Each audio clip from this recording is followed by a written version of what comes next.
Lockdown becomes more of a realistic possibility. Thomas Morgan, BBC News, Cardiff.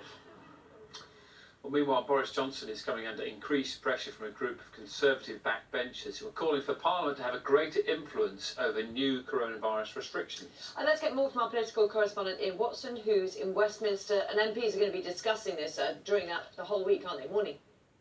Morning, yes they are. There's going to be a debate on coronavirus restrictions today, but Wednesday is the crucial day because at that point the government has to renew its emergency powers. Back in March, of course, the ministers took huge powers to themselves in the midst of the pandemic, but the agreement they reached with Parliament is these would have to be renewed after 6 months. And what's happening now is there's an attempt by predominantly, but not entirely, Conservative MPs to say that ministers should now come to Parliament any time that they want to have a new restriction at a national level, either England-wide or UK-wide, and Parliament would have to give its explicit approval.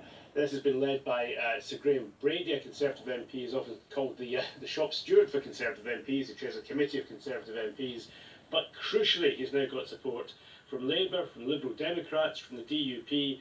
So there is the assumption that the government could potentially be defeated if it resists this. So in today's debate, people will be listening out to see if the government is going to make any concessions. Now, there is a little bit of parliamentary procedure I have to mention as well. It's not guaranteed that his attempt an amendment would actually necessarily be called for debate later this week. But in terms of showing the strength of feeling on the Conservative side as well as amongst opposition MPs, the government can be in no doubt that many MPs want more say and more scrutiny over the decisions that government ministers are taking. Ian, thank you very much for taking us through parliamentary procedure as well this early in the day. Thank you. After crowds of